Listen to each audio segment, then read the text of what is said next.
Welcome to my class. আমি Rahul sir.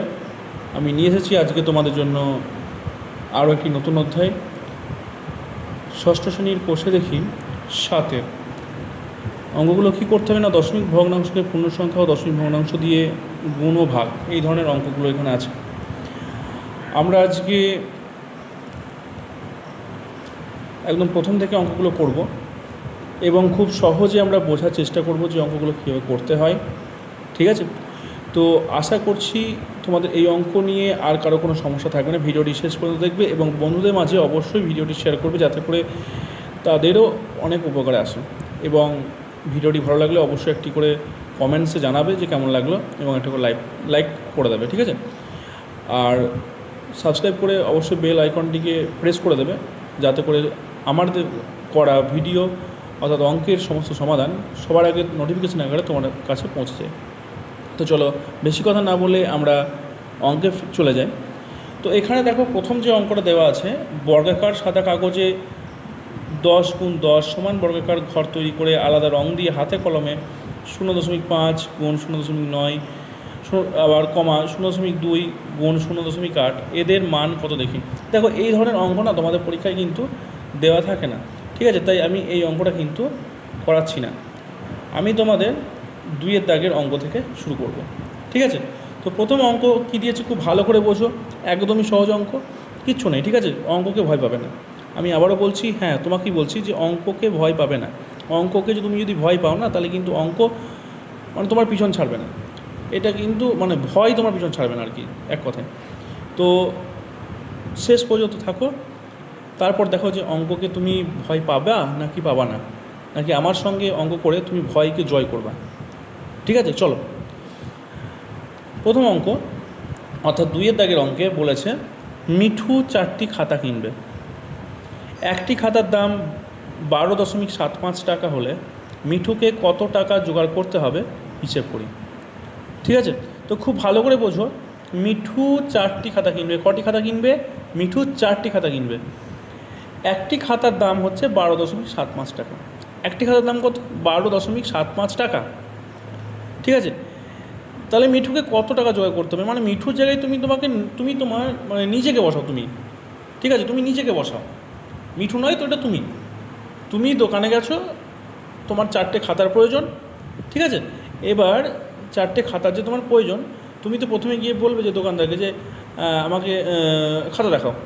তো তোমাকে যে দোকানদার খাতা দেখাবে, তাই না? এবার খাতা দেখানোর পর তুমি জিজ্ঞেস করবে যে কত করে দাম। তখন সেই দোকানদার বললো যে একটা খাতার দাম 12 টাকা 75 পয়সা।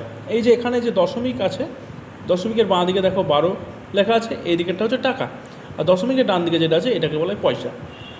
ঠিক আছে? তো দোকানদার তোমাকে বললো একটি খাতার দাম 12 টাকা 75 পয়সা। তখন তুমি হিসেব করে নিলে যে আমার তো 4টে খাতার প্রয়োজন, তাহলে আমাকে কত টাকা জোগাড় করতে হবে, কত টাকা থাকলে আমি 4টে খাতা পাবো, তাই না?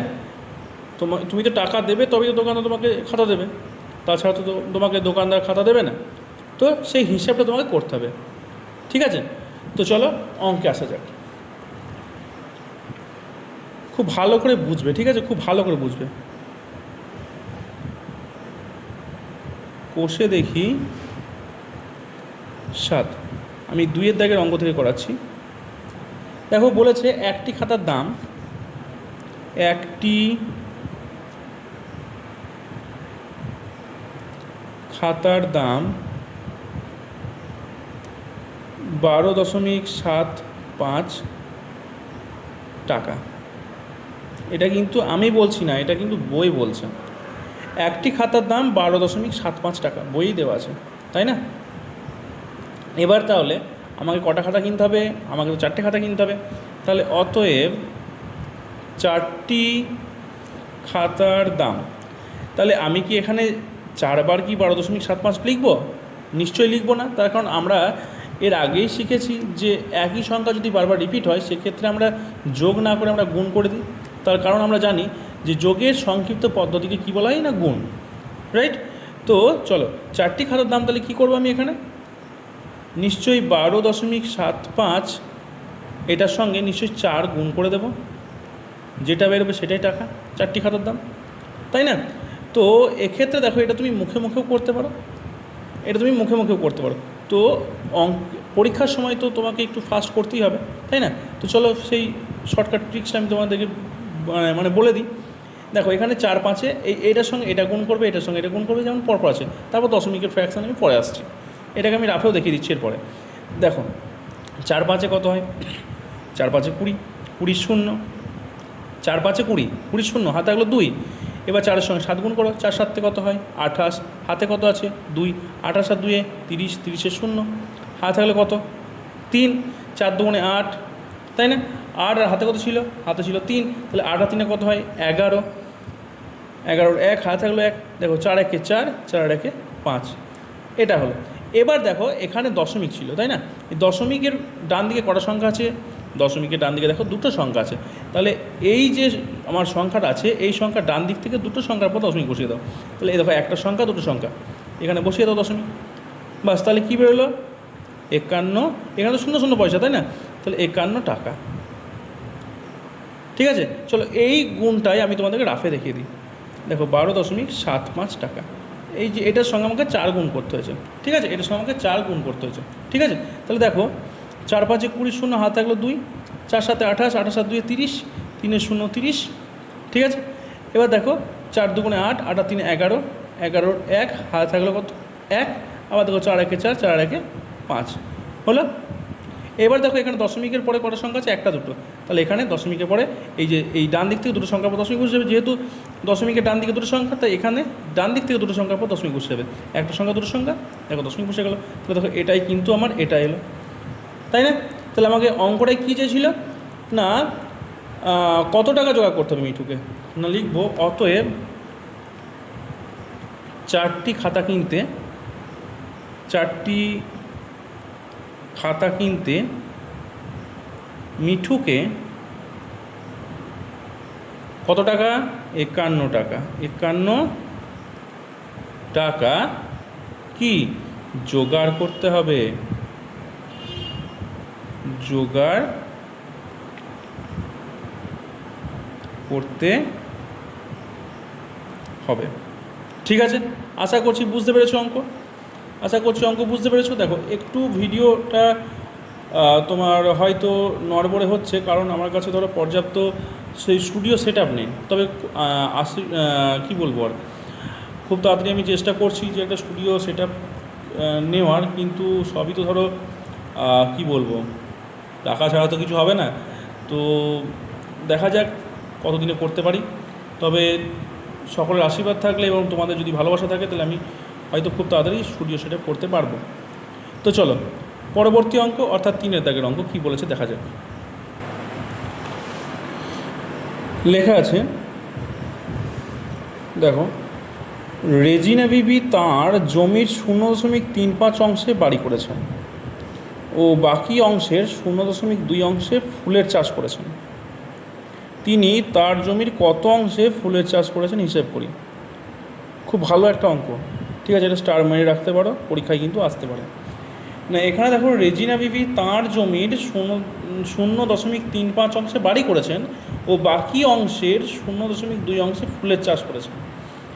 তিনি তাঁর জমির কত অংশে ফুলের চাষ করেছেন হিসাব করি। এটা আমাকে কিন্তু বের করতে হবে। তাহলে আমি এখানে একটু ভালো করে দেখো, এখানে কিন্তু তার জমিটা কত অংশ সেটা কিন্তু দেখো এখানে লেখা নেই। মোট জমি কত কিন্তু সেটা এখানে লেখা নেই, তাহলে তো সেটা আমাকে ধরে নিতে হবে, তাই না? চলো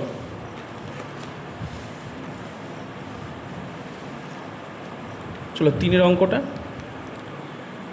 দেখো কি লেখা আছে। তাহলে আমাকে এখানে মোট জমিটা আমাকে ধরে নিতে হবে, তাই না? তাহলে লিখি, ধরি মোট জমির পরিমাণ, মোট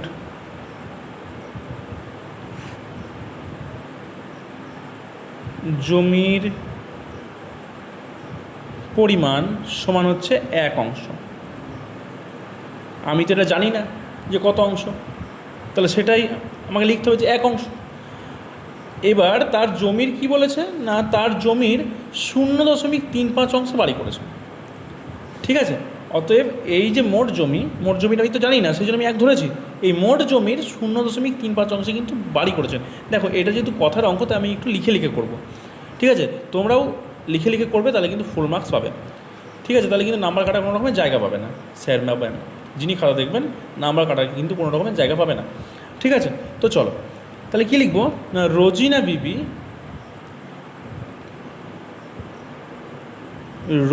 বিবি বাড়ি করেছেন কত অংশ না 0.35 অংশে, ঠিক আছে? তাহলে আমার বাকি জমি কতটা, মানে বাড়ি করার পরে বাকি জমি কতটা আছে সেটা আমাকে বের করতে হবে, তাই না?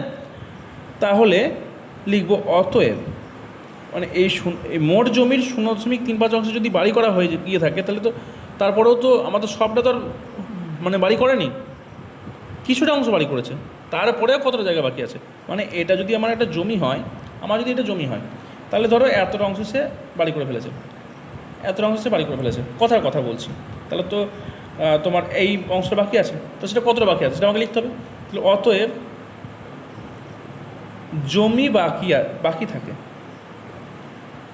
বাকি থাকে, এটা এটা এটা কখন, বাড়ি করার পর কিন্তু, ঠিক আছে? বাকি থাকে, তাহলে আমি কোথা থেকে বাদ দেবো, এই যে সম্পূর্ণ অংশ থেকে বাদ দেবো, অর্থাৎ সম্পূর্ণ অংশ কত এখানে 1, সেখান থেকে কত অংশটা বাড়ি, মানে কত অংশ বাড়ি করেছে 0.35 অংশ, এটা কিন্তু সে বাড়ি করে ফেলেছে। তাহলে এটা থেকে এটা বিয়োগ করলে কিন্তু আমার অঙ্কটা বেরিয়ে যাবে, মানে কতটা ফাঁকা আছে এখনও জায়গাটা সেটা আমার বেরোবে। দেখো এই বিয়োগটা তোমরা এইভাবেও করতে পারবে, এই এক অংশ মানে এই 1.00 লিখতে পারি, সেখান থেকে 0.35 এটা আমরা বিয়োগ করতে পারি, অথবা আরও একরকম দেখো সহজ হবে, দেখো এখানে দশমিক ভগ্নাংশটাকে আমি সামান্য ভগ্নাংশে করে কীভাবে খুব সহজে বিয়োগটা দেখো করে দিই। দেখো তাহলে এখানে দেখো এই এক অংশ থেকে বিয়োগ করব, দেখো এখানে 35 উপরে আছে, 0.35 উপরে আছে সেটা লিখলাম, এবার বাই দিয়ে এখানে দেখো দশমিক মানে হচ্ছে 1, দশমিকের ডান দিকে কটা সংখ্যা আছে, দুটো সংখ্যা আছে, তাই না? তো দশমিকের ডান দিকে যেহেতু দুটো সংখ্যা আছে তাহলে এখানে দুটো শূন্য বসে গেল, ঠিক আছে? এবার এখানে বিয়োগ করতে হবে, তো এখানে দেখো এখানে কিছু নেই মানে কি আছে, 1 আছে, এটা আমরা জানি, ধরে নিতে হয়। তাহলে এখানে যদি 1 আর 100 যদি লসাও করতে হয় তাহলে 1 আর 100 লসাও কিন্তু 100ই আসে, আশা করছি বুঝতে পেরেছো। তাহলে এখানে এই 1 থেকে 100 যদি ভাগ করে তাহলে তো আমার সেই 100 আসে, তাই না? এবার 100 সঙ্গে 1 গুণ করলে সেই 100ই আসবে, বিয়োগ এবার 100 থেকে 100 আমার যদি ভাগ করে তাহলে উত্তর কত আসছে 1। এবার সেই 1 থেকে এই যে 35 গুণ করতে হবে, 1-এর সঙ্গে 35-এর গুণ, তার কারণ নিচের সঙ্গে নিচের ভাগ হয় আর উপরটা কি গুণ হয়, তাহলে 100-র সঙ্গে 100 ভাগ করলে 1 আসছে, আর তার সঙ্গে উপরে 35 গুণ করলে 35 35 আসছে, তাই না? তাহলে এবার দেখো কি করব, এবার তাহলে এই 100টা আমি এখানে লিখছি, আর 100 থেকে 35 বাদ দিলে কত হয় না, দেখো এখানে 5 1 10, 5 10, আর থাকলো 1 4 4 1 10 6 10 65, তাই তো? তাহলে 65/100 অংশ, এটা কি বাকি আছে, অর্থাৎ বাড়িটা করার পরে কিন্তু বাকি আছে, ঠিক আছে? এরপরে দেখো অঙ্কটা কিন্তু এখন শেষ হয়ে যায়নি, এরপরে বলেছে বাকি অংশটা কতটা সেটা তো বেরোলো, তাই না? তাহলে বাকি অংশের 0.2 অংশে ফুলের চাষ করেছেন, ঠিক আছে? বাকি অংশের মধ্যে আবার 0.2 অংশে ফুলের চাষ করেছেন, তাহলে তিনি তার জমির কত অংশে ফুলের চাষ করেছেন এটাই কিন্তু আমাকে বের করতে দিয়েছেন। তাহলে দেখো আমি আবারও বলছি যে যেহেতু কথায় অঙ্ক আমি লিখে লিখে করবো, তাহলে অতএব রোজিনা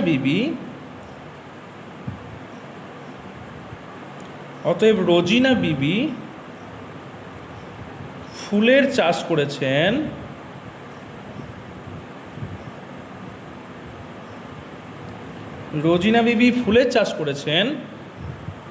মানে বাকি জমির সেটা কত না, এই যে 65/100 এটাই ছিল বাকি জমি, কিন্তু এই বাকি জমির 65/100 এর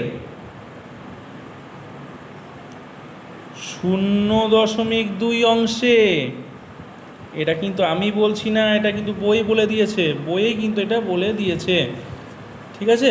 0.2 অংশে হলো। তাহলে এবার আমি অঙ্কটা কীভাবে করব দেখো, তাহলে এখানে 65/100 এর মানে কি বলে দিয়েছিলাম তোমাদেরকে আমি, এর মানে হচ্ছে গুণ, এবার এখানে দেখো 0.2 আছে, মানে 2 লিখলাম, মানে আমাকে এই দশমিক ভগ্নাংশটাকে সামান্য ভগ্নাংশে পরিণত করে নিলাম। তাহলে দেখো অঙ্কটা করতে সুবিধা হবে। 2 বাই এই দশমিক মানে হচ্ছে 1, দশমিকের ডান দিকে কটার সংখ্যা, একটা সংখ্যা মানে একটা শূন্য। ঠিক আছে, এটা হলো। এবার দেখো এটা কিন্তু আমি কাটাকাটি করবো না, কাটাকাটি করলে অঙ্কটা একটু জটিল পর্যায়ে চলে যাবে। দেখো কত সহজে অঙ্কটা শেষ করা যায়। ঠিক আছে, দেখো এখানে আমি যদি 65-র সঙ্গে 2 গুণ করি তাহলে কত আসছে দেখো, 5 দুগুণে 10 আর 6 দুগুণে 12 রেখে 13, তাহলে কত আসছে 130।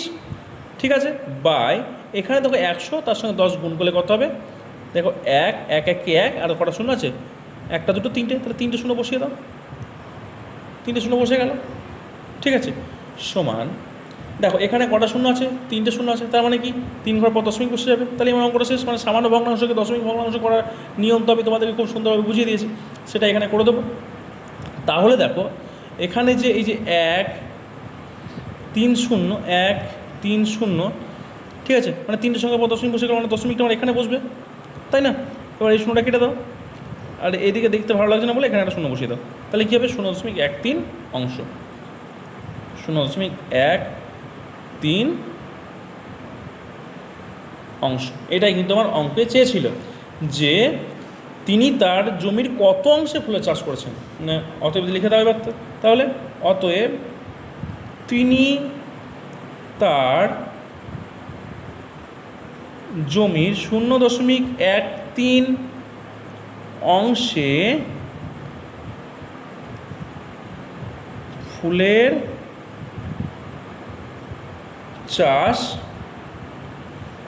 করেছেন। ঠিক আছে, চলো পরবর্তী অঙ্ক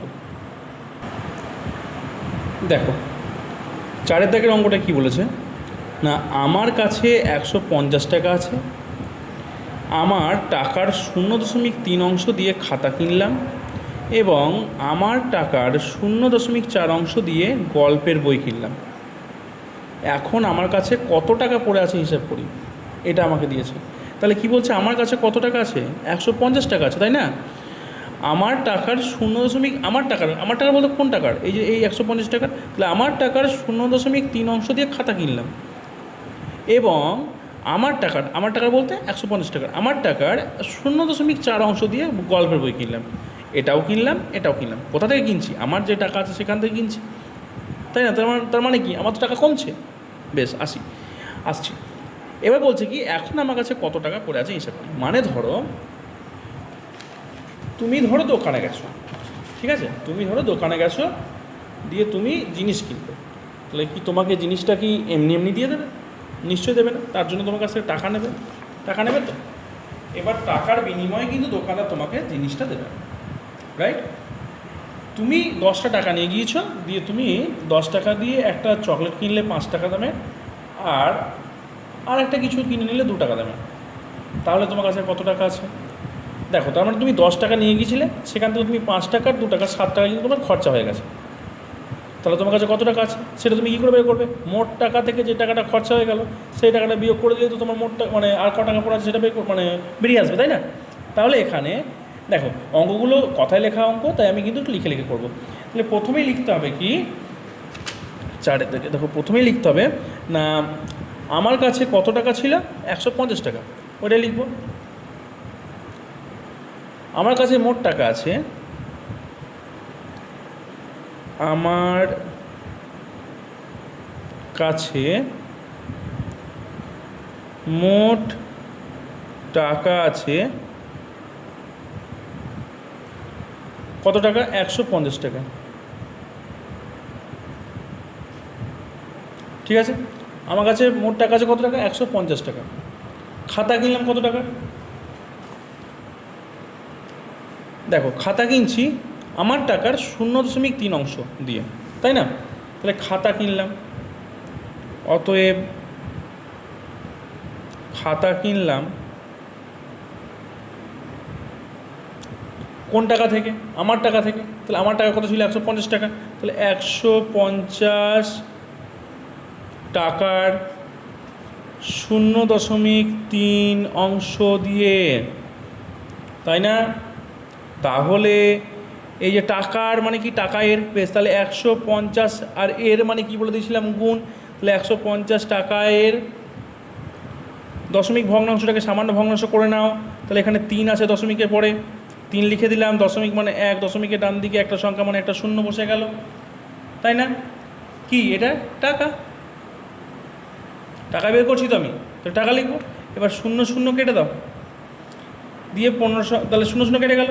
তার কারণ কি এটা তো কোনাকুনি, আমরা জানি কাটাকাটি হয় কোনাকুনি আর ওপর নিচু। তাহলে এখানে কাটাকাটি হয়ে গেল, এই 0 0 কেটে গেল। এবার এই 3 আর 15 তো কাটাকাটি করতে পারবো না, তার কারণ কি 3 আর 15 পাশাপাশি সংখ্যা, পাশাপাশি সংখ্যা কী হয়ে যায়? পাশাপাশি সংখ্যা আমার গুণ হয়ে যায়। তাহলে 15-র সঙ্গে 3 গুণ করলে কত হচ্ছে গো? 3 15 45 টাকা। ঠিক আছে, এটা কি কিনলাম? 45 টাকা দিয়ে খাতা কিনলাম।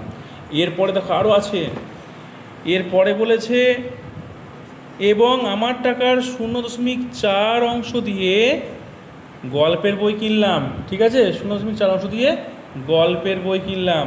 তাহলে সেটা কোথা থেকে কিনবো? সে আমার টাকা থেকেই তো কিনবো, তাই না? তাহলে সেটাই লিখবো, অতএব গল্পের বই কিনলাম। অতএব গল্পের বই কিনলাম 150 টাকার 0.4 অংশ দিয়ে। ঠিক আছে, তাহলে 150 টাকার মানে কি? টাকা এর মানে গুণ। এই যে দশমিক ভগ্নাংশটাকে সামান্য ভগ্নাংশ করে নিতে হবে। তাহলে দশমিকের পরে কি আছে? 4, সে 4 লিখে দিলাম। দশমিক মানে কি? 1, দশমিকের ডান দিকে একটা সংখ্যা মানে একটা শূন্য। ঠিক আছে, কি? টাকা। বেশ, তাহলে টাকা। তাহলে এখানে 0 0 কেটে দাও, তাহলে কী পড়ে যাচ্ছে? 15 আছে, তাহলে 4 15 কি? 60 টাকা। ঠিক আছে, তাহলে দেখো আমার টাকা থেকে, অর্থাৎ আমার টাকা ছিল 150 টাকা, সেখান থেকে দেখো আমি 45 টাকা দিয়ে কি কিনলাম? 45 টাকা দিয়ে কিন্তু আমি খাতা কিনলাম, এবং 60 টাকা দিয়ে কিন্তু আমি গল্পের বই কিনলাম। তাহলে এই টাকাটাও কিন্তু আমার খরচা হয়েছে, এই টাকাটাও কিন্তু আমার খরচা হয়েছে। ঠিক আছে, তাহলে এই যে খরচাটা হলো, সেটা মোট টাকা থেকে খরচা টাকাটা বাদ দিলেই তো আমার কাছে বাকি টাকাটা পড়ে থাকবে, তাই না? তাহলে অতএব আমার কাছে পড়ে আছে, অতএব আমার কাছে পড়ে আছে 150 টাকার মধ্যে কত টাকা, মানে বিয়োগ করে দেবো এখান থেকে যে টাকাটা তোমার খরচা হলো, সেটা কত টাকা? 45 টাকা খরচা হয়েছে আর 60 টাকা খরচা হয়েছে, তাই না? এই টাকাটা আমার খরচা হয়েছে। তাহলে 150 বিয়োগ, দেখো এখানে 0 আর 5 যোগ করে, এই আমি এখানে যোগ করে দিচ্ছি মুখে মুখে। দেখো 5 আর 0 যোগ করলে হবে 5, আর এখানে 6 আর 4 যোগ করলে হবে 10, তাহলে 105 টাকা খরচা হয়েছে। যাই হোক, তাহলে 150 থেকে 105 বাদ দিলে কত হবে? 5 1 10, 5 10, আর 1 5 4 5, তাহলে 45 টাকা। এই টাকাটা কী হয়েছে? আমার কাছে কিন্তু আছে। আমাকে অঙ্ক কিন্তু সেটাই দিয়েছিল। কি দিয়েছিল? কী চেয়েছিল না, এখন আমার কাছে কত টাকা পড়ে আছে হিসাব করি। তাহলে কী লিখবো? অতএব আমার কাছে, এ তো আর আমার কাছে, আরেকবার লিখে দিচ্ছি, এখানে লিখেছি যদিও, তো আমার কাছে আর 45 টাকা পড়ে আছে, পড়ে আছে। আশা করছি অঙ্ক বুঝতে পেরেছো। তাহলে কত সহজ অঙ্কগুলো হচ্ছে, তাই না? চলো পরবর্তী অঙ্ক দেখো। পরবর্তী অঙ্ক 5-এর দাগের অঙ্কটা কি বলেছে খুব ভালো করে বুঝবে। আজ আমরা মোটর গাড়িতে 94.5 কিমি পথ যাব। 1 কিলোমিটার যেতে ওই মোটর গাড়ির 0.078 লিটার পেট্রোল খরচ হয়। হিসাব করে দেখি আমাদের মোট কত লিটার পেট্রোল দরকার। তাহলে আবার দেখো কি বলেছে, তাহলে মোট রাস্তাটা কত না, আজ আমরা মোটর গাড়িতে 94.5 কিমি পথ যাবো। তাহলে এইটা হচ্ছে মোট রাস্তা, যাবো আমি 94.5 কিমি। 1 কিলোমিটার যেতে যদি মোটর গাড়ির 0.078 লিটার পেট্রোল খরচ হয়, তাহলে আমার মোট কত পেট্রোল খরচ হবে এটা আমাকে জানতে চেয়েছে। ঠিক আছে, 1 কিলোমিটার যেতে আমার তেল খরচ হয় 0.078 লিটার, তেল বলতে পেট্রোল। ঠিক আছে, আমি মোট যাব 94.5 কিলোমিটার। তাহলে 1 কিলোমিটার যেতে যদি আমার এত লিটার তেল খরচ হয়, তাহলে 94.5 কিমি যেতে তো আমার এর সঙ্গে এর গুণ করে দিলে উত্তর বেরিয়ে যাবে। তাই না?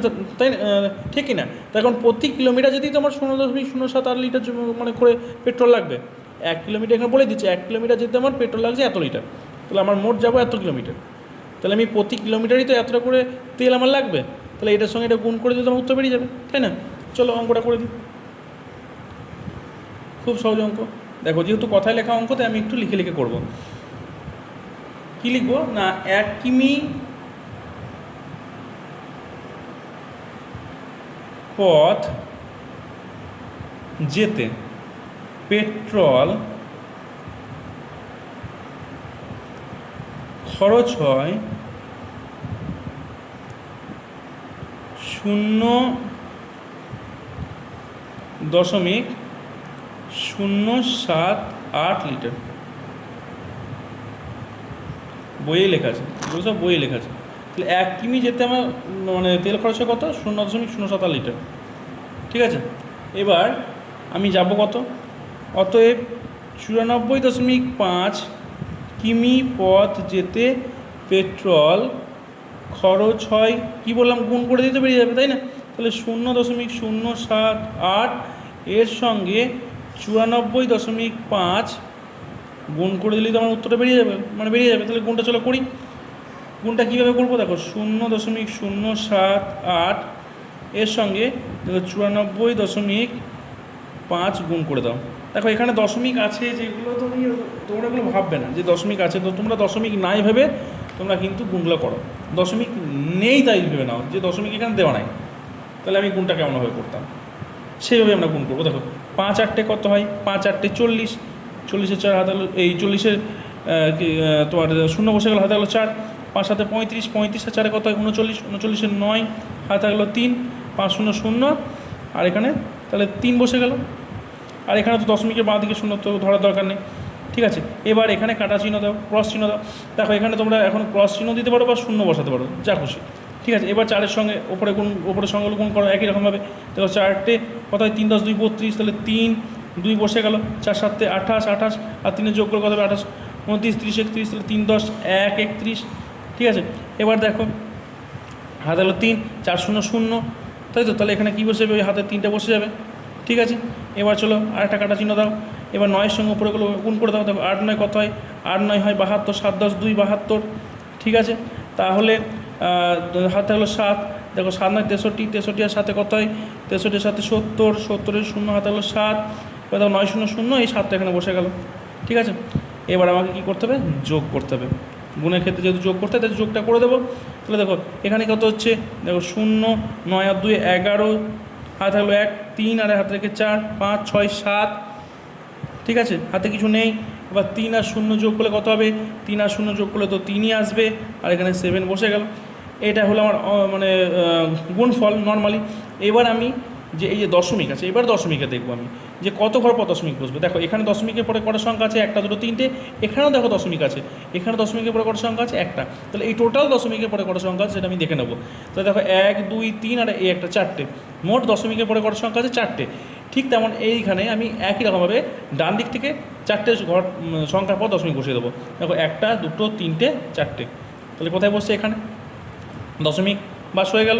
তাহলে এখানে তারপরে আমি এই শূন্যটাকে বসাবো না, তার কারণ কি শূন্য বসানোর দরকার নেই, ঠিক আছে? তাহলে অতএব এবার আমাকে কী করতে হবে, অতএব লিখেই দেবে। তার কারণটা কি, অতএব না লিখলে আমার অঙ্কটা তো সম্পূর্ণ হবে না, যেহেতু আমার অঙ্কটা কথায় লেখা অঙ্ক, এটা কিন্তু আমার উত্তর বেরিয়ে গেল, ঠিক আছে? তাহলে অতএব মোট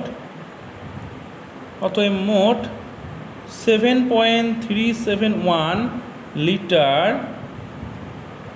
কি পেট্রোল দরকার, সরি পয়কার টয়টা ভালো করলো, পেট্রোল দরকার। তাহলে এই হলো অঙ্ক, কত সহজ লাগছে? তাহলে বলো অঙ্ক কি কঠিন? তোমাকে বলছি অঙ্ক কি তাহলে কঠিন?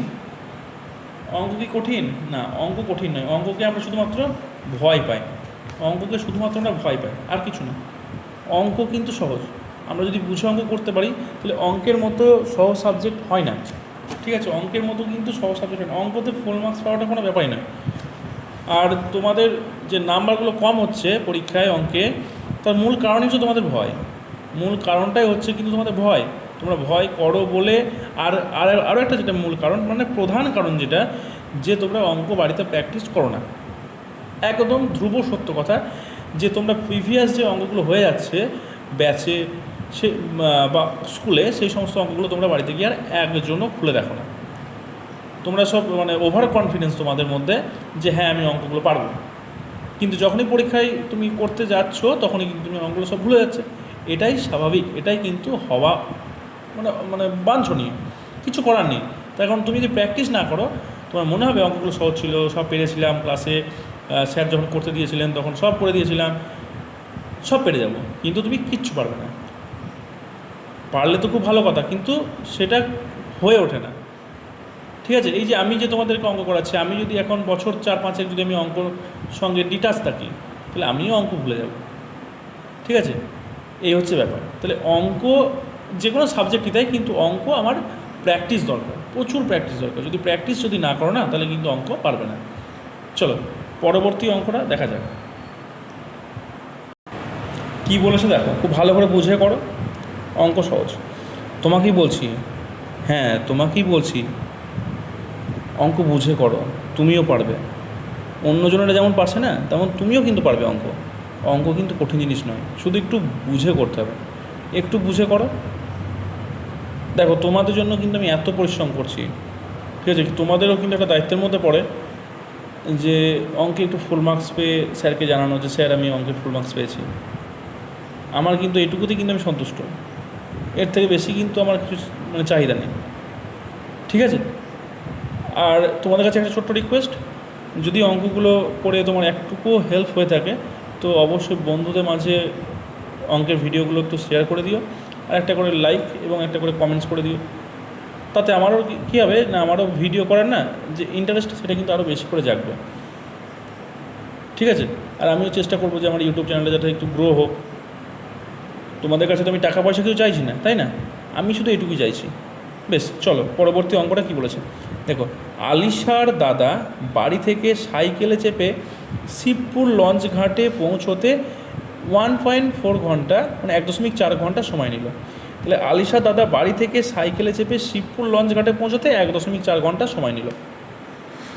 ঠিক আছে, যদি সে ঘন্টায় 11.5 কিমি বেগে সাইকেল চালায়, ঘন্টায় মানে 1 ঘন্টায় যদি 11.5 কিমি বেগে সাইকেল চালায়, তবে আলিশাদের বাড়ি থেকে শিবপুর লঞ্চঘাট কত দূরে হিসাব করি। এটা আমাকে অঙ্ক দিয়েছে, ভালো করে আবার পড়ে নাও। আলিশার দাদা বাড়ি থেকে সাইকেলে চেপে শিবপুর লঞ্চঘাটে পৌঁছতে, মানে বাড়ি থেকে যাবে শিবপুর লঞ্চঘাট, কত সময় নিল? 1.4 ঘন্টা। সে ঘন্টায় 11.5 কিমি বেগে সাইকেল চালায়, 1 ঘন্টা যদি 11.5 কিমি বেগে সাইকেল চালায়, তবে আলিশাদের বাড়ি থেকে শিবপুর লঞ্চঘাটে দূরত্ব কত। তাহলে এটার সঙ্গে এটা গুণ করলে তো আমার উত্তর বেরিয়ে গেল, তাই না? তাহলে এটার সঙ্গে এটা গুণ করে দিলেই কিন্তু আমার অঙ্কের উত্তরটা বেরিয়ে গেল। চলো অঙ্কটা করা যাক, খুবই সহজ, খুবই সহজ অঙ্ক, সহজ অঙ্ক, সহজ জিনিস। দেখো এটা 6 দাগের অঙ্ক। তাহলে আমি লিখে করবো, যেহেতু কথার অঙ্ক। কী লিখবো? আলিশার দাদা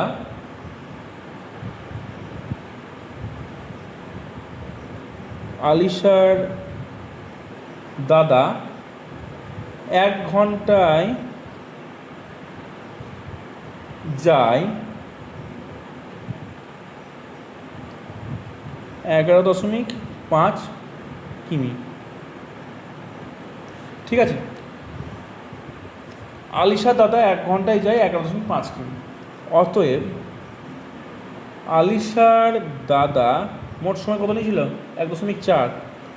1.4 ঘন্টায় যায়, তাহলে এর সঙ্গে গুণ করে দিলে উত্তরটা বেরিয়ে যাবে না। 11.5 এর সঙ্গে 1.4 গুণ করে দাও, তাহলে দেখো উত্তরটা বেরিয়ে যাবে। চলো গুণটা করে নিই আমি এখানে রাফে। আমি ডান দিকে করছি না, তার কারণ কি মানে স্ক্রিনে তোমার ধরছে না, যার কারণে বাঁ দিকে আমি রাফটা করে দিচ্ছি। তোমরা কিন্তু রাফটা অবশ্যই খাতার ডান দিকে করবে। ঠিক আছে, দেখো এখানে দশমিক নাই ভেবে একই রকমভাবে তোমরা গুণ কিন্তু করে যাও, কোনো রকমের প্রবলেম কিন্তু তাতে নেই। দেখো 4 5 20, 20 শূন্য হাতে হলো 2, 4 1 4, 4 2 6, হাতে কিছু নেই আর 4 1 4। ঠিক আছে, একটা কাটা চিহ্ন দিয়ে দাও বা শূন্য দিয়ে করতে পারো অঙ্ক, কোনো রকম সমস্যা নেই। এবার দেখো এর সঙ্গে গুণ, তাহলে 5 1 5, 1 1 1, 1 1 1। ঠিক আছে, এবার যোগ করে দিতে হয় 0, 6 5 11, হাতে হলো 1, 4 1 5 আর 1 6, আর এখানে 1 বসে গেল, হলো। এবার দেখো এখানে দশমিকের পরে কটা সংখ্যা, একটা সংখ্যা দুটো সংখ্যা, এই যে দশমিকের পরে একটা সংখ্যা, এই যে দশমিকের পরে একটা সংখ্যা, তাহলে দশমিকের পরে মোট সংখ্যা হলো দুটো। তাহলে আমি এই যে সংখ্যাটা রয়েছে এই সংখ্যার ডান দিক থেকে দুটো সংখ্যার পর দশমিক বসে দেবো। তাহলে এখানে একটা সংখ্যা দুটো সংখ্যা, দশমিক বসে গেল। আর এই ডান দিকে শূন্যটাকে কেটে দাও, তার কারণ কি ডান দিকে শূন্য কোনো দাম নেই। তাহলে কি আনসারটা হলো না 16.1 কিমি আমার আনসার হয়ে গেল। তাহলে আমাকে কি চেয়েছিল, প্রশ্নে কী চেয়েছিল না আলিশাদের বাড়ি থেকে শিবপুর লঞ্চঘাট কত দূর হিসাব করি, না ওটা আমি লিখে দেবো না অতএব আলিশাদের বাড়ি থেকে শিবপুর লঞ্চঘাটের দূরত্ব, শিবপুর লঞ্চ ঘাটের দূরত্ব কত 16.1 কিমি। তাহলে এবার তুমি বলো, কঠিন লাগলো অঙ্ক? অঙ্ক কি কঠিন লাগলো? লাগবে না। শেষ পর্যন্ত সঙ্গে থাকো, কথা দিচ্ছি যে তোমাদের অঙ্ক নিয়ে কোনো রকম সমস্যা আমি হতে দেবো না, কিন্তু তোমাদেরকেও আমাকে একটা কথা দিতে হবে যে তোমরা আমার সঙ্গে সঙ্গে পরিশ্রমটা করবে, ব্যাস, বাকিটা আমার উপর ছেড়ে দাও। দেখো আমি তোমাদের জন্য এই ক্লাসটা না রাখলেও পারতাম, হ্যাঁ, কিন্তু আমি তোমাদের জন্য এই ক্লাসটা কেন করছি, যাতে তোমাদের হেল্প হয় এবং যারা অনেক গরিব পরিবারের সন্তান রয়েছে যাতে তারা মোটামুটি এই ইউটিউব থেকেও মানে ক্লাসগুলো করে নিতে পারে, যাদের হয়তো মোটা টাকা টিউশনি ফিস দিয়ে হয়তো পড়ার তাদের সামর্থ্য নেই, তারাও কিন্তু মানে এই ক্লাস থেকে যাতে তাদের উপকারে আসে সেজন্য কিন্তু আমি ক্লাসটা রাখলাম।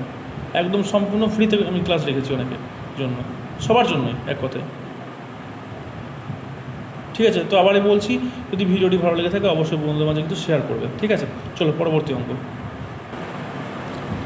এরপরে 7 দাগের অঙ্কতে যেটা বলেছে একবার পড়ে নাও।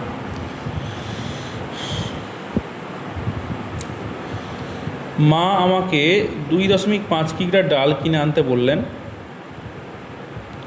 1 কিগ্রা ডালের দাম 62.50 টাকা হলে কত টাকা নিয়ে দোকানে যাবো হিসাব করি। একদম ইজি অঙ্ক, একদম ইজি। না মা আমাকে বলেছে 2.5 কিগ্রা ডাল কিনে আনতে, ঠিক আছে। 1 কিগ্রা ডালের দাম 62.50 টাকা, তাহলে 2.5 কিগ্রা দাম কত? তাহলে এটার সঙ্গে এটা গুণ করে দিলে উত্তর বেরিয়ে যাবে, তাই না? 1 কিগ্রা ডালের দাম তো এটা দিয়ে দিয়েছে। চলো আমি একটু লিখে লিখে করবো, বারবার বলছি লিখে লিখে করতে হবে, যেহেতু কথায় লেখা অঙ্ক বারবার বলছি, ঠিক আছে। লিখে লিখে করবে, লিখে লিখে করবে অঙ্ক, কিন্তু লিখে লিখে করবে, নাহলে কিন্তু ফুল মার্কস পাবে না। দেখো বলেই দিয়েছে 1 কিগ্রা ডালের দাম, 1 কিগ্রা ডালের দাম 62.50 টাকা। আমি বলছি না কিন্তু, বইয়ে বলছে, বইয়ে অঙ্ক বোঝো, ঠিক আছে, বুঝে করো। তাহলে 1 কিগ্রা ডালের দাম 62.50 টাকা। আমাকে কত কিগ্রা ডাল আনতে বলেছে মা? 2.5 কিগ্রা না? তাহলে এই 2.5 কিগ্রা ডালের দাম কত হবে? এটার সঙ্গে এটা গুণ করে দেবো, 62.50 গুণ 2.5 গুণ করে দাও, উত্তর শেষ। গুণ করে দিলে অঙ্ক শেষ। তাহলে এখানে দেখো আমি এদিকেই রাফটা করছি, তোমরা কিন্তু খাতার ডান দিকে রাফ করবে। দেখো 62.50 সঙ্গে 2.5 গুণ করে দাও, দশমিক নাই ভেবে গুণ করো, ঠিক আছে। দেখো 5 0 0, 5 5 25, 5 হাত থাকলো 2, 5 5 25, তাই না? এই যে ফার্স্টে এটার সঙ্গেই সবগুলো গুণ করছি, 5 0 0 গুণ করলাম, 5 5 25, 5 আর হাত থাকলো 2। এবার দেখো 5 2 10, 10 আর 2 12, 12 2 হাত থাকলো কত 1। এবার দেখো 5 6 30, 30 আর 1 31, ঠিক আছে। এবার এখানে কাটা চিহ্ন দাও, তোমরা শূন্য দিতে পারো, কোনো সমস্যা নেই। এবার দেখো এই 2 এর সঙ্গে এই সবগুলো গুণ করবো। দেখো 2 0 কত হয়? 2 0 0 হয়। আবার দেখো 2 5 10 0, হাত থাকলো 1, ঠিক আছে, হাত থাকলো 1, 2 2 4, 4 আর হাতে রাখে 5, হাতে কিছু নেই, আর 6 2 দেখো 12, ঠিক আছে। এবার যোগ করে দাও, দেখো এখানে 0 5 2, 5 আর 1 6, 3 আর 2 5 1, ঠিক আছে। তাহলে এই হলো গুণ, কিন্তু আমার এখন অঙ্ক শেষ হয়নি, তার কারণ কি দশমিক ছিল। দশমিকের পরে মোট কটা সংখ্যা আছে দেখে নেবো। দেখো দশমিকের পরে এখানে দেখো একটা সংখ্যা দুটো সংখ্যা, এখানেও দেখো দশমিক আছে, এখানেও দেখো একটা সংখ্যা আছে। তাহলে মোট দশমিকের পরে কটা সংখ্যা হলো? মোট দেখো দশমিকের পরে কিন্তু একটা দুটো তিনটে সংখ্যা হলো। তার মানে কি এই যে আমার গুণফলটা বেরোলো, এই ডান দিক থেকে তিনটে সংখ্যা পরে আমার দশমিক বসে যাবে। তার কারণ কি এখানে দশমিক আছে, দশমিকের পরে তিনটে সংখ্যা আছে, তাই আমি এই দিক থেকে ডান দিক থেকে তিনটে সংখ্যা পর দশমিক বসিয়ে দিলে কিন্তু অঙ্ক হয়ে গেল। তাহলে দেখো একটা সংখ্যা দুটো সংখ্যা তিনটে সংখ্যা, তাহলে দেখো এখানে দশমিকটা বসে যাবে। আর ডান দিকে শূন্য কোনো দাম নেই, থেকে এটা দাও। তাহলে অঙ্কের উত্তর কত পেলাম? দেখো 156 মানে 156 টাকা 25 পয়সা। তাহলে এটা 156.25 টাকা লিখে দেবো। ঠিক আছে, তাহলে অঙ্ক এখানেই শেষ হয়ে গেল। তাহলে চলো এবার আমাকে অতএব লিখতে হবে। কী বলেছিল না, কত টাকা নিয়ে দোকানে যাব, না লিখে দেবো অতএব 156 টাকা নিয়ে দোকানে যাব। তো আশা করি অঙ্ক বুঝতে পেরেছো, অঙ্ক নিয়ে আর কোনো রকম সমস্যা নেই। ঠিক আছে, এটা হচ্ছে তোমার রাফ, ঠিক আছে। তো চলো পরবর্তী অঙ্ক। তাহলে বিশ্বাস হচ্ছে তো যে অঙ্ক সহজ হচ্ছে? তো বিশ্বাস হবে, আমি সেটা তোমাদেরকে বিশ্বাস করিয়ে ছাড়বো। তো চলো 8 নম্বরের অঙ্ক দেখো। 8-এর অঙ্কটা কী বলেছে দেখো না, একটি সমবাহু ত্রিভুজের পরিসীমা 14.4 সেমি। একটি সমবাহু ত্রিভুজের পরিসীমা 14.4 সেমি। ওই সমবাহু ত্রিভুজের একটি বাহু দৈর্ঘ্য কত সেমি তা দশমিক সংখ্যায় লিখি। দেখো এটা কিন্তু স্টার মেরে রাখতে পারো, অঙ্কটা কিন্তু পরীক্ষায় দিতে পারে। তো দেখো এখানে সমবাহু ত্রিভুজ মানেটা কি? সমবাহু ত্রিভুজ মানে হচ্ছে যে ত্রিভুজের 3টি বাহু সমান, রাইট? যে ত্রিভুজের 3টি বাহু সমান। তাহলে এই আর বলেছে পরিসীমা, সমবাহু ত্রিভুজের পরিসীমা কত দিয়েছে? পরিসীমা দিয়েছে 14.4 সেমি। ঠিক আছে, তাহলে এখানে পরিসীমা বলতে কি এই 3টি বাহুর যোগফল, তাই না? তাহলে এই 3টি বাহুর যোগফল, সমবাহু ত্রিভুজের 3টি বাহুর যোগফল হচ্ছে 14.4 সেন্টিমিটার। আমাকে বের করতে দিয়েছে যে ওই সমবাহু ত্রিভুজের একটি বাহু দৈর্ঘ্য কত সেমি, তার দশমিক সংখ্যা লিখতে বলেছে। তো চলো আমি একটু লিখে করবো, যেহেতু কথায় লেখা অঙ্ক। দেখো তাহলে কী লিখবো না, সমবাহু ত্রিভুজের 3টি বাহুর দৈর্ঘ্য, 3টি বাহুর দৈর্ঘ্য 14.4 সেমি। ঠিক আছে, বইয়ে বলেছে। কী বের করে দিয়েছে না, অতএব সমবাহু ত্রিভুজের এই যে 3টি, এটা কিন্তু তোমার মানে সংখ্যায় না লিখে কথা লিখে দিয়েছে। ঠিক আছে, এটা কিন্তু তোমাকে বুঝে নিতে হবে। অতএব সমবাহু ত্রিভুজের একটি বাহুর দৈর্ঘ্য এটাই বের করে দিয়েছে। তাহলে সমবাহু ত্রিভুজের 3টি বাহুর দৈর্ঘ্য যদি 14.4 সেন্টিমিটার হয়, মানে এই 3টি বাহুর যোগফল হয়েছে এটা একটি বাহুর দৈর্ঘ্য কী করে বের করবো? নিশ্চয়ই কম হবে। তাহলে বেশি হলে যেহেতু গুণ করছিলাম, তাহলে কম হলে কী করবো? ভাগ করব। শেখানো আছে তো, এগুলো সব শিখেছো। তাহলে সেটাই করব না, এখানে একটি বাহুর দৈর্ঘ্য যখন আমি বের করবো সেক্ষেত্রে আমি ভাগ করে দেবো। কার সঙ্গে কার না, এই যে 14.4-এর সঙ্গে 3 দিয়ে ভাগ করে দেবো, তাহলে কি তোমার একটি বাহু দৈর্ঘ্য বেরিয়ে যাবে, তাই না? তাহলে দেখো এটা মুখে মুখে করতে পারবা। দেখো দেখো এখানে 3 দিয়ে ভাগ করবো, এখানে দেখো তাহলে 3 4 12, তাহলে 14 থেকে যদি 12 হয় তাহলে 2 থাকছে, তাহলে 2 আর 4 24, তাহলে 3 8 24। এবার দেখো এখানে কটার সংখ্যা পর দশমিক আছে? একটা সংখ্যা পর দশমিক আছে, তাহলে এখানে একটা দশমিক বসে দাও, তাহলে 4.8 সেমি হয়ে যাবে। দেখো এটা যদি তোমরা এইভাবে মুখে মুখে না করতে পারো, তো তোমরা এইভাবেও কিন্তু ভাগটা করতে পারো। দেখো 14.4 সেমিকে দেখো 3 দিয়ে ভাগ করতে পারো এইভাবে। দেখো 3 4 12, ঠিক আছে। 4 থেকে 2 বাদ দিলে 2 হয়, ঠিক আছে। 4 থেকে 2 বাদ দিলে কত হয়? 2 হয়। এবার দেখো এখানে এই যে 24 নেমে গেল, এবার 3 8 24, ঠিক আছে। এই যে এখানে যে দশমিকটা পরে থেকে আমি যে সংখ্যা নিলাম, তাই দশমিকটা এখানে বসিয়ে দাও, দিয়ে দেখো 3 8 24 করে দাও। তাহলে দেখো আমার অঙ্ক শেষ। তাহলে অঙ্কর উত্তর কত হলো? 4.8 সেমি। তাহলে 4.8 সেমি। আমাকে অঙ্কটার প্রশ্নটা কী চেয়েছিল না, প্রশ্নে চেয়েছিল একটি বাহু দৈর্ঘ্য কত সেমি, তা দশমিক ভগ্নাংশে এই দশমিক সংখ্যায় লিখতে বলেছে আমাকে। তাহলে এখানে ওটা আমি লিখে দিই, এটা আমার রাফ, তাহলে লিখে দিই অতএব সমবাহু ত্রিভুজের একটি বাহুর দৈর্ঘ্য সমান হচ্ছে 4.8 সেমি। এই হলো অঙ্ক, ঠিক আছে। তো আশা করছি কোষে দেখি 7-এর 2 থেকে 8-এর দাগের অঙ্ক পর্যন্ত কারোর কোনো রকম প্রবলেম আর নেই। আর যদি কেউ কোনো অঙ্ক এখনও বুঝে উঠতে না পারো তো আমাকে সেটা অবশ্যই কমেন্ট সেকশানে কমেন্টস করে জানাবে। আমি চেষ্টা করব সেই অঙ্কটা নিয়ে আবার তোমাদের সামনে ভিডিও নিয়ে আসার। এবং তোমাদের কোন অধ্যায় থেকে অঙ্ক করতে তোমাদের কঠিন লাগছে সেটা আমাকে অবশ্যই জানাবে। আমি অবশ্যই তো প্রত্যেকটা অঙ্কের আমি একদম চ্যাপ্টার ওয়াইজ আমি প্রত্যেকটা অঙ্ক কিন্তু অঙ্কের ভিডিও কিন্তু আমি নিয়ে আসবো প্রত্যেক তোমার সোমবার ক্লাস 6-এর এবং প্রত্যেক মঙ্গলবার ক্লাস 8 এবং বুধবার ক্লাস 7-এর অঙ্কের ভিডিও একদম চ্যাপ্টার ওয়াইজ ধরে ধরে প্রত্যেকটা অঙ্ক কিন্তু আমি তোমাদের করিয়ে দেবো, ঠিক আছে। এরপরেও তোমাদের যদি কারো কোনো অঙ্কতে যদি সমস্যা হয়ে থাকে তাহলে সেটা অবশ্যই আমাকে জানাবে, আমি সেই অঙ্কের সমাধান করে দেওয়ার চেষ্টা করব। আর তোমাদেরকে আবারও বলছি যে দেখো তোমাদেরকে আমি কিন্তু কোনো রকমের টাকা পয়সা চাইছি না, তোমাদেরকে শুধু আমি এটুকুই বলছি যে তোমরা ভিডিওটি শেষ পর্যন্ত দেখো এবং ভিডিওটি কেমন লাগলো তোমাদের অবশ্যই একটু করে জানাও। আর ভিডিওটি ভালো লেগে থাকলে একটা লাইক এবং মানে ভিডিওটা কেমন লাগলো একটু লিখে জানিয়ে দাও এবং তোমাদের বন্ধুদের মাঝে একটু করে শেয়ার করে দাও, যাতে করে আমি পরবর্তী ভিডিও আনতে উৎসাহী হই, ঠিক আছে।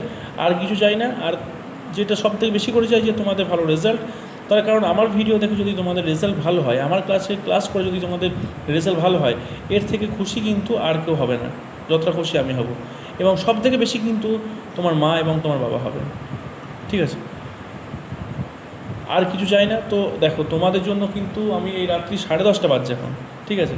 আমার কিন্তু মানে কি বলবো, আমি কিন্তু এই ক্লাসগুলো তোমাদের জন্য না করালে পারতাম, মানে আমি এটা আমার ব্যাচের ছেলে মেয়েদের জন্য বলছি যে তোমাদের জন্য যে এই যে রিভাইস যে ক্লাস আমি নিয়ে এসেছি, তো এই রিভাইস ক্লাসটা কিন্তু আমি না নিয়ে এলেও পারতাম এই সেশনটা, যে যা হচ্ছে হোক, ঠিক আছে। তো আমি এরকম করে ছেড়ে দিলেই পারতাম, কিন্তু আমি কেন ছাড়ছি না, আমি কিন্তু ছাড়ার পাত্র নই, ঠিক আছে।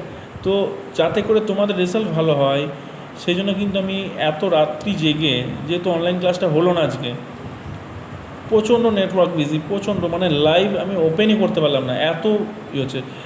লাইভে যাচ্ছি আর কেটে যাচ্ছে, লাইভে যাচ্ছে আর কেটে যাচ্ছে, মানে লাইভ মানে দাঁড়ালোই না, মানে টিকলোই না আর কি, ঠিক আছে। যাই হোক, অনেক রাত্রি হয়েছে, আমাকেও খাওয়ার জন্য ডাকছে, খেতে যাব। তো পরবর্তী দিন যেটা আমি যেখান থেকে অঙ্ক করব, এই 9 থেকে অঙ্ক করব আমি, ঠিক আছে। 9-এর দাগের অঙ্কগুলো করব, 9 চেষ্টা করবো সবগুলো করে দেওয়ার একদিনে। যদি তোমাদের বিরক্ত লাগিয়ে কিন্তু আমি অঙ্ক করাবো না, যদি তোমাদের বিরক্ত লাগে যতদূর হবে ততদূর করবো, নাহলে 9-10 সব শেষ করে দেবো একদিনে, ঠিক আছে। কিন্তু সেটা তোমাদের মধ্যে দিয়েই করাবো। চলো, ভিডিওটি শেষ পর্যন্ত দেখার জন্য অসংখ্য ধন্যবাদ। Best of luck, good night.